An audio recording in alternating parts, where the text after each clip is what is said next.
నది పునరుద్ధరణపై సీఎం రేవంత్ రెడ్డి అసెంబ్లీలో కీలక వ్యాఖ్యలు చేశారు. ఏడాదంతా మూసీ నదిలో నీళ్లు ప్రవహించడానికి ప్రణాళికలు రూపొందించినట్లు తెలిపారు. మూసీ ప్రక్షాళన కన్సల్టెంట్ కోసం గ్లోబల్ టెండర్లు పిలిచామన్నారు. 3 సంస్థలు జాయింట్ వెంచర్ కింద మూసీ పునరుద్ధరణ చేపట్టామన్నారు. హైదరాబాద్ ప్రజల దాహర్ని తీర్చేందుకు 15 టీఎంసీలు తరలించాలని యోచనలో ఉన్నారన్నారు. మరో 5 టీఎంసీలు గండిపేటకు తరలించాలని ప్రణాళికలు ఉన్నాయన్నారు.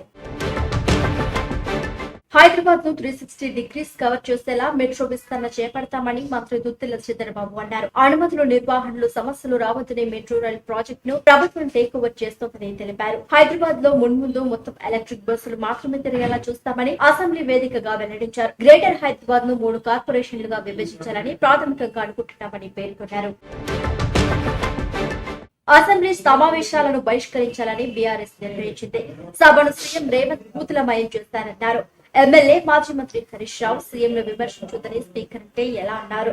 రేవంత్ రెడ్డి వ్యాఖ్యలు స్పీకర్ వైఖరికి నిరసనగా ఈ నిర్ణయం తీసుకున్నట్లు చెప్పారు. శాసనసభ నుంచి వాకౌట్ చేసిన అనంతరం గన్ పార్క్ వద్ద పార్టీ ఎమ్మెల్యేలతో కలిసి హరీష్ రావు నిరసన తెలిపారు. కేసీఆర్ ను ఉరితీయాలని సీఎం రేవంత్ వ్యాఖ్యానించడం సరికాదన్నారు తెలంగాణ జాగృతి అధ్యక్షురాలు ఎమ్మెల్సీ కవిత. ఉద్యమకారుని ఉరితీయాలంటే రక్తం మరుగుతుందన్నారు. రేవంత్ రెడ్డిని 2 సార్లు ఉరితీయాలని విమర్శించారు. బీఆర్ఎస్ మనుగడ కొనసాగాలంటే కేసీఆర్ అసెంబ్లీకి రావాలన్నారు కవిత. తెలంగాణ వ్యాప్తంగా శుక్రవారం పొగమంచు కమ్మేసింది. ఉదయం 9 గంటలు దాటినా ఎక్కడా సూర్యుడి జాడ కనిపించలేదు. పలు చోట్ల 10 అడుగుల దూరంలో ఉన్న వాహనాలు కూడా కనిపించక వాహనదారులు తీవ్ర ఇబ్బందులు పడ్డారు. లైట్లు వేసుకుని రాకపోకలను సాగించారు. డాక్టర్ బిఆర్ అంబేద్కర్ కోనసీమ జిల్లా కలెక్టర్ కు ప్రమాదం తప్పింది. సంక్రాంతి సంబరాల్లో భాగంగా ఆత్రేయపురం మండలం పులిదిండిలో పడవల పోటీ నిర్వహణకు సన్నాహాలు చేస్తున్నారు.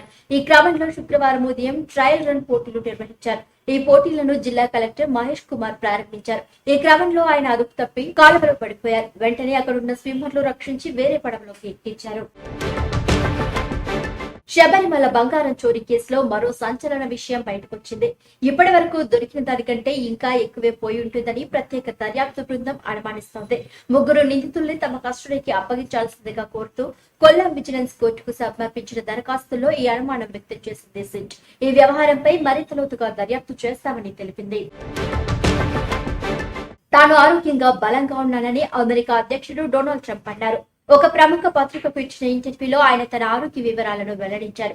గత అక్టోబర్లో తాను వాల్టర్ రీడ్ జాతీయ సైనిక వైద్య కేంద్రాన్ని సందర్శించినప్పుడు గుండెకు సిటీ స్కాన్ చేయించుకుని పొరపాటు చేశానని చెప్పారు ట్రంప్. ఆ పరీక్ష ప్రజల్లో తన ఆరోగ్యంపై అనుమానాలకు దారితీసిందన్నారు. చిరంజీవి, నయనతార హీరోయిన్లుగా వస్తున్న కామెడీ యాక్షన్ ఎంటర్టైనర్ మనశంకర ప్రసాద్ గారు వెంకటేష్ కీలక పాత్ర పోషిస్తున్నారు. సంక్రాంతి కానుకగా జనవరి 12న ఈ చిత్రం విడుదలవుతోంది. ఈ మూవీకి సంబంధించిన ప్రచార కార్యక్రమాలు ఊపందుకుంటున్నాయి. తాజాగా ట్రైలర్ విడుదల తేదీని మూవీ టీం ప్రకటించింది. జనవరి 4న ఈ ట్రైలర్ విడుదల కానున్నట్లు టీం తెలిపింది. డొనాల్డ్ ట్రంప్ రెండోసారి అధ్యక్షుడైన తర్వాత భారత్ తో అనుసరిస్తున్న విధానాలను అమెరికా కాంగ్రెస్ సభ్యుడు సుహాస్ సుబ్రహ్మణ్యం విమర్శించారు. ట్రంప్ చర్యలు భారత్ అమెరికా సంబంధాలను దెబ్బతీసి తొలి పదవి కాలంలో మోదీతో బలమైన సంబంధాలున్న ట్రంప్ ఇప్పుడు వ్యక్తిగత విభేదాలతో వ్యవహరిస్తున్నారని వ్యాఖ్యానించారు. భారత్ తో స్నేహం అమెరికాకు కీలకమని, ముఖ్యంగా చైనా ఆధిపత్యాన్ని ఎదుర్కొనేందుకు అవసరమని తెలిపారు.